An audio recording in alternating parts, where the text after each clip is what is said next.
Hi, I'm Darryl with 6 Mile Leather. In this video, we're going to make a valet tray. Hope you enjoy it. Thank you for watching. I'll be using the acrylic template from Baker's Leather Supply. The bottom piece will be 4 to 5 ounce. I'm using 6 to 7 ounce veg tan leather for this bottom piece. Okay, I'm using an awl to mark the square in the middle. Do not cut that out. You'll make that out of another piece of leather, and I'll also mark the holes.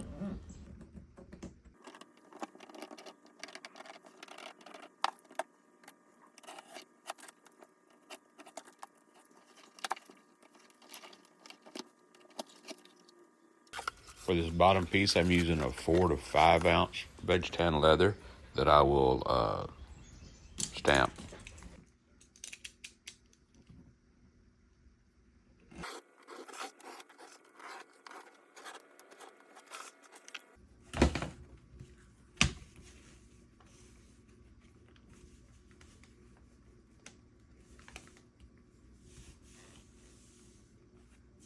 I'm going to stamp the holes in the corners.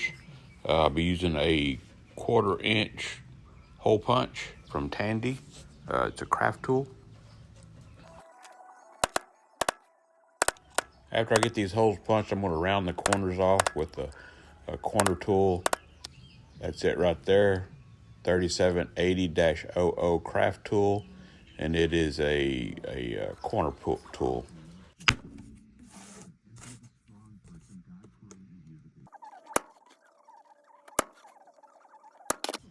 On the template here, it shows some lines that you need to mark. You'll have to gouge those out and around the square also.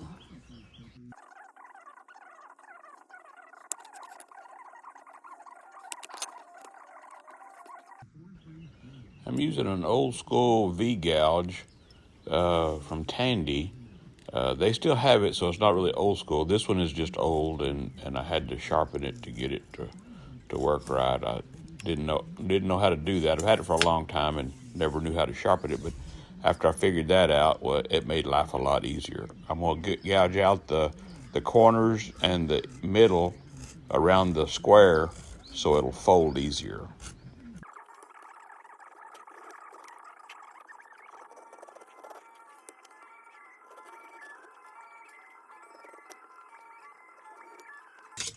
I'll mark my tooling border for the middle piece, and I'll glue and stitch that into the bottom later on. I'm going to do just a simple pattern on the bottom of this thing.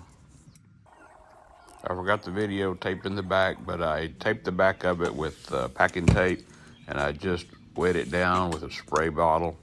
And now I'm going to cut the border and then get started on the basket weave.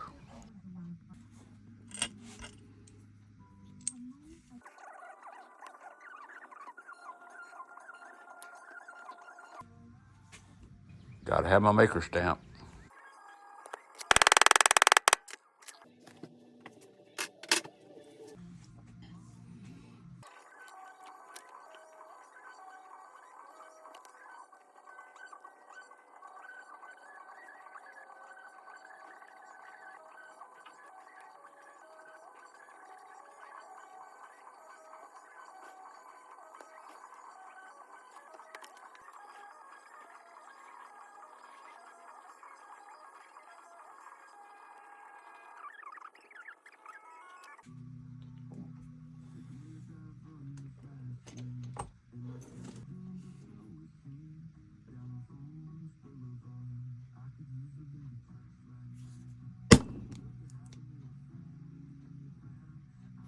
After I cut my squares out, I'm using a cedar to put dots on the middle of the crosses where the intersection is.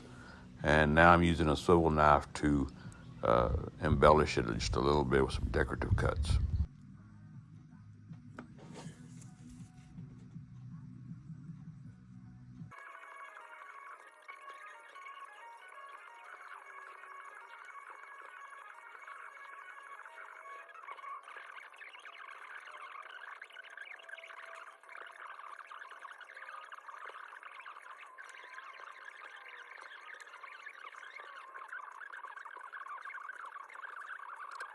And then we're going to bevel the border.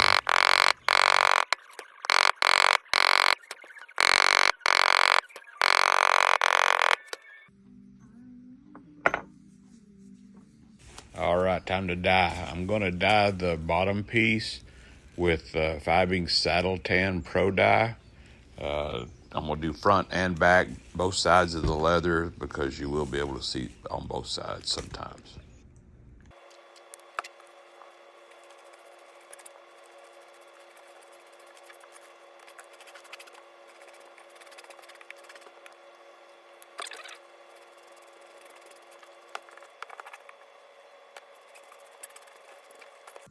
I'm going to oil this piece that goes on the bottom or inside, and then once that dries a little bit, I will do Fiebings Tan Coat. I can't even talk. Fiebings Tan Coat to seal it before the antiquing.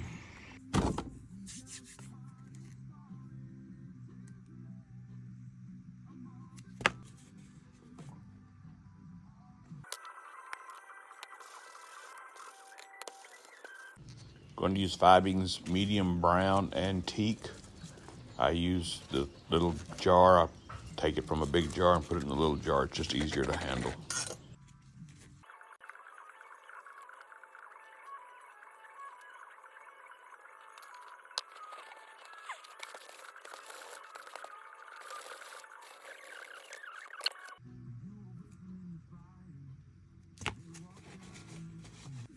After the antiques had time to dry, I'm going to seal it with tan coat, and then we'll get ready to assemble.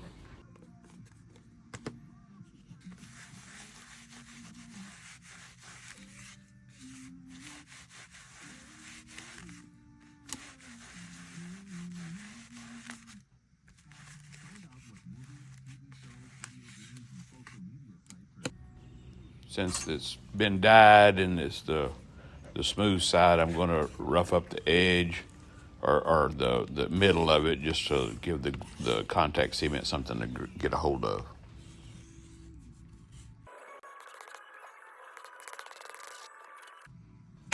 Get the packing tape off of the middle piece that I tooled, and then I'll get ready to do edge work on this piece.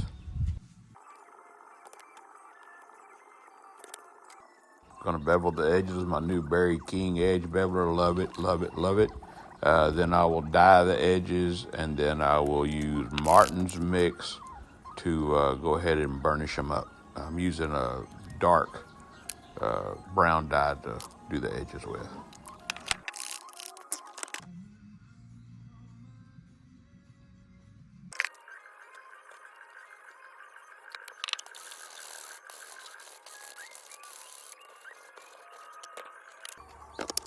I'm gonna use contact cement to put these two together before I sew them and assemble it.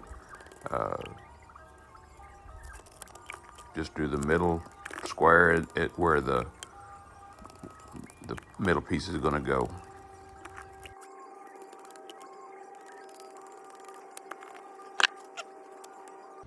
Well, of course, I forgot to turn the camera on before I stuck it down, but I'm going to tap it out and make sure the glue adheres really well.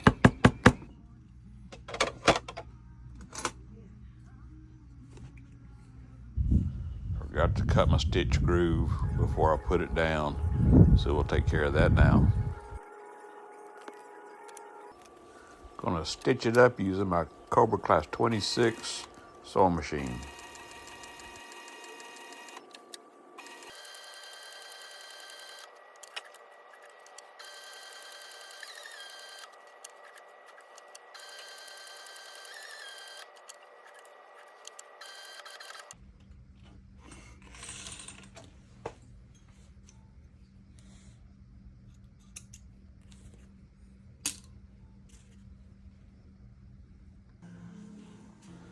Going to trim and singe my strings and then tap it down to set the stitches in good.